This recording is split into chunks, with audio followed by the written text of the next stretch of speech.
Hey everybody, this is Will Moss with Read and Reaction. Welcome to another article, this one focusing on recruiting. That's been one of the biggest questions I've been getting.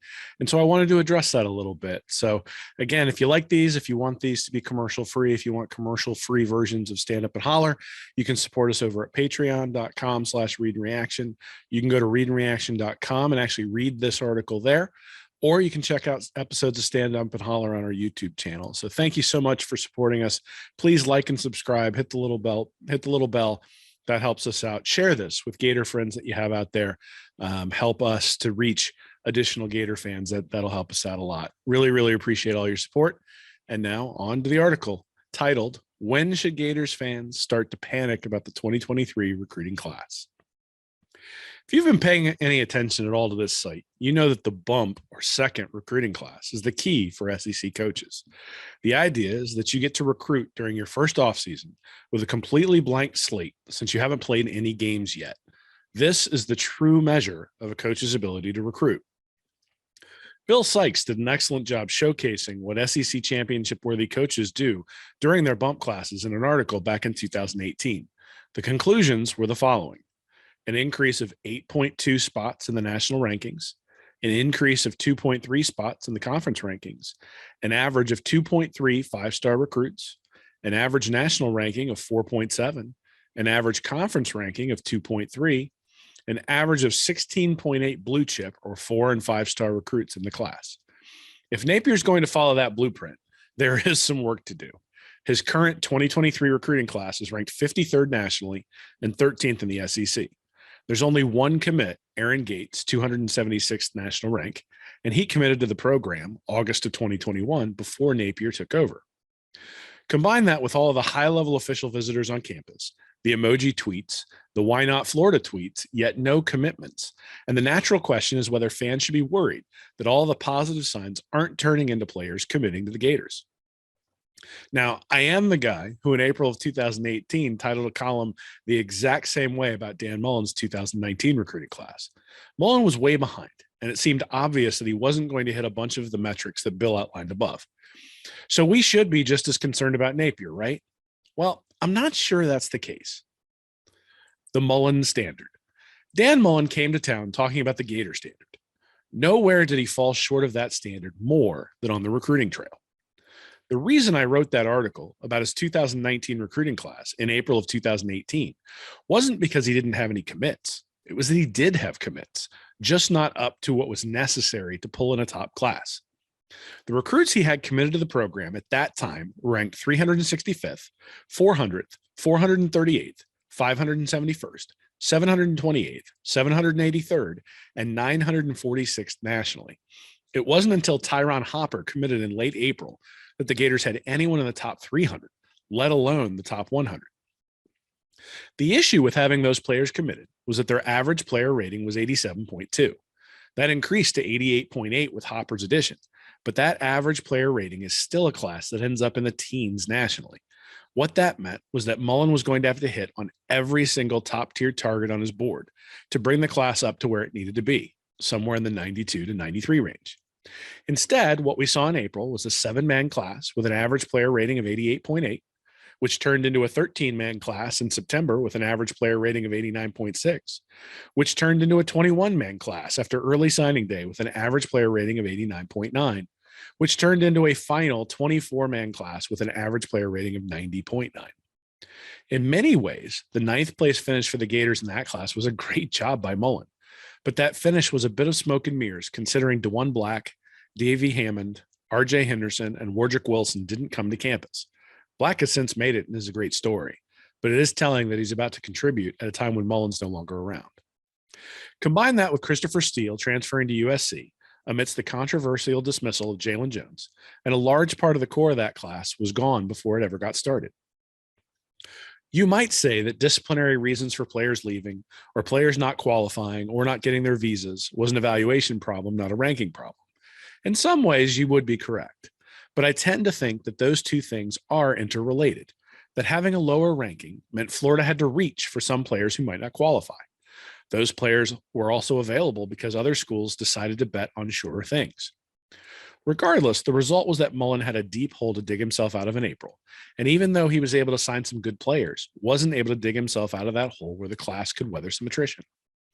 The exact same thing happened to Mullen's predecessor, Jim McElwain. Mac got an early commitment from Chauncey Gardner-Johnson in 2016, which boosted his average player rating to 90.3 for 3 commits in April. Still below where you want to be. That ranking dropped to 87.9 by September 1st and 88.8 by National Signing Day. So both McElwain and Mullen weren't exactly fast starters. Of course, that begs the question of whether you have to be a fast starter to pull in a top-tier recruiting class. The championship model. There have been 2 big-time coaches in the SEC over the past 2 decades, Urban Meyer and Nick Saban. We might have to include Kirby Smart in that group soon, depending upon how things proceed over the next few years. So if you're going to evaluate coaches who have won a championship amid rock star level recruiting, those are the 3 you need to look at. So what do we see about the timing of their bump classes if we look closer? And does that clarify why Florida has struggled on the recruiting trail with its last 2 coaches? Yes, it does. The first thing you notice from the chart above is that except for Urban Meyer in 2006, most of these classes were halfway done by the time September 1st rolled around. Alabama in 2008 had 14 commits. Georgia had 10. Florida in 2012 had 14. In 2016 had 13. And in 2019 had 13. Only Urban Meyer in 2006 only had 4. That's significant because it gives us a solid clue about when we should be evaluating a class and potentially panicking about what we see. Even more interesting to me is the change or lack thereof in the average player rating from September to National Signing Day. Even though Saban got 14 more commits from September to National Signing Day, his average player rating barely moved, 0.0006 points. Kirby's dropped slightly, but the recruiting was elite in September and after February. Meyer finished ahead of Muschamp, but Muschamp actually wasn't too far behind the standard set by his predecessor. And then came McElwain and Mullen. I've said repeatedly that Dan Mullen left the Florida program in a better state than McElwain did. I still believe that, and will say so even after the inevitable roster issues that will pop up this season due to some of his recruiting shortcomings. The reason is simple. McElwain's bump class didn't meet any of the key metrics that Bill outlined above. There weren't any 5-star recruits. There were only 9 blue chippers, and he finished 6th in the conference. Mullen wasn't way better, but he was better. He had 17 blue chip commits. He didn't get any 5-star commits, and the class was only 5th in the SEC. But he did have 13 top 300 players compared to McElwain's 7. But the thing you see, if you look at the table up above, is that there really wasn't much change from September 1st to January 1st to National Signing Day. Mullen did have a flurry to ensure his class was better than McElwain's, but there really wasn't any way to improve his class to be on par with Urban Meyer or even Will Muschamp. What I think this means is that we don't need to be concerned about the national ranking that Florida has on the recruiting sites right now. Instead, I think we need to be concerned with the quality of player that Napier takes if those players don't meet the recruiting profile of a championship contender. For example, the top 4 teams in the SEC had average player ratings of 94.91, Texas A&M, 95.19, Alabama, 92.79, Georgia, and 91.41, LSU last season. That means that Florida needs to be targeting a player rating somewhere between 92 and 93 to get into that top 3 conference ranking necessary for championship coaches. If we take a closer look at the teams above on a month-by-month basis, we see some trends that tell us when we should be concerned or elated. What you'll notice when the data is graphed this way is that there's a lot more noise early on. Even the mighty Nick Saban had a significant dip in his average player ranking in April and May of his bump class. Of course, Saban only had 5 commits in May of 2017 and lifted his rating up by August. Urban Meyer, Will Muschamp, and Kirby Smart had no such dips, as their average player rating was pretty uniform across the board of their bump class, regardless of the timing. What this suggests is that my initial article about Mullen in April was probably misguided. He still had a path to follow the Saban model. And had you looked at McElwain, Mullen, and Saban in April of their bump classes, you might have chosen McElwain as the best recruiter. But had you looked on September 1st, you wouldn't have thought that at all. At that point, the separation between the high-level recruiters and the middling recruiters is clear. What that means is you know whether you're getting a championship recruiting class by the time that coach's first kickoff rolls around. Takeaway. Championship recruiting doesn't guarantee a championship. If that were true, then Texas and Florida State would be in a lot better shape than they are. And Will Muschamp might be roaming the sidelines of Gainesville with a whole heap of trophies. But the data does suggest that championship recruiting is a prerequisite for anyone who doesn't have Joe Burrow or Cam Newton at quarterback. Georgia certainly doesn't win last year with Stetson Bennett at quarterback without a transcendent defense.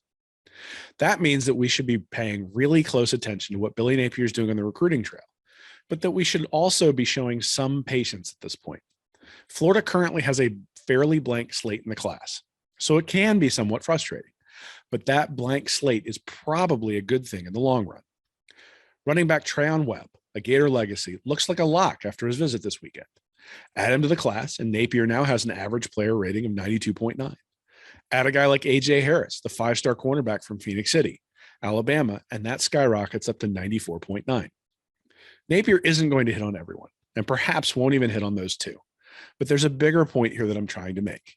If you took Mullen's recruiting class in May 2018 for the 2019 cycle, Tyron Hopper, Jalen Jones, Deontay Marks, Jamarcus Weston, Trent Whittemore, Ethan White, and Wardrick Wilson, and added players of Harris's, Webb's, and Aaron Gates' quality, you'd have an average player rating of 90.7, or pretty much exactly where Mullen finished that class. I know it can be frustrating to not have a whole list of commits, but Napier is likely going to have 12 or 13 commits by the time the games kick off in the fall. I suspect at a minimum he's going to add 4 or 5 in the next couple of months, as most of the classes I looked at were somewhere between 6 and 10 commits by the middle of the summer. But I don't think the larger point is the number of recruits or even getting 5 stars to commit early to get momentum going. From the looks of the charts I've shown above, momentum and having other commits pushing for additional recruits doesn't seem to matter all that much. What does make a difference is whether a staff knows how to sell before they ever show any kind of results on the field. I say that because clearly the foundations of these championship bump classes are set early by September 1st. Your new staff is either excellent at recruiting early and continues on through early signing day and national signing day, or they end up stumbling through the summer with lower rankings and have to scramble at the finish line. Neither you nor I know whether Napier is going to be the former or the latter. The hope is that with all of the sunglass emojis and social media chatter and how every recruit seems to talk about how this staff is different than it is the former, and in a big way. The data says that this is a make or break recruiting class for Napier. He's setting the stage for what's to come, either good or bad. That means nobody is more concerned about this recruiting class than me. But the data also says that it's not fair to evaluate Napier on the fact that his commitment list is small at this time. In fact, we should probably be thankful that it is small rather than filled with guys who make him play catch up. Time will tell whether Napier can get the job done in a way his 2 predecessors have not. But 2 things are clear. First, there's no need to panic yet. And second, knowing whether the program is on a championship trajectory is just 5 short months away. Thanks, everybody, for joining me here for another Read and Reaction article. Again, if you like this content, if you want to support us, go over to patreon.com/Read and Reaction. For $2 a month, you can get access to these things commercial free. You can get access to the Stand Up and Holler commercial free. We're going to be doing some cool stuff coming up in the next couple of months. Got some announcements coming up. We're going to have those announcements early over on Patreon, and probably some discounts as well if you want to go over there and get in line for what we're doing and get some early access to the things we're doing. So we really, really appreciate everybody who supports us over there. But we also want to say thank you to everybody who reads, everybody who listens, and everybody who supported us along the way and made this into more than just a hobby for us. So with that, I'll sign off, and go Gators.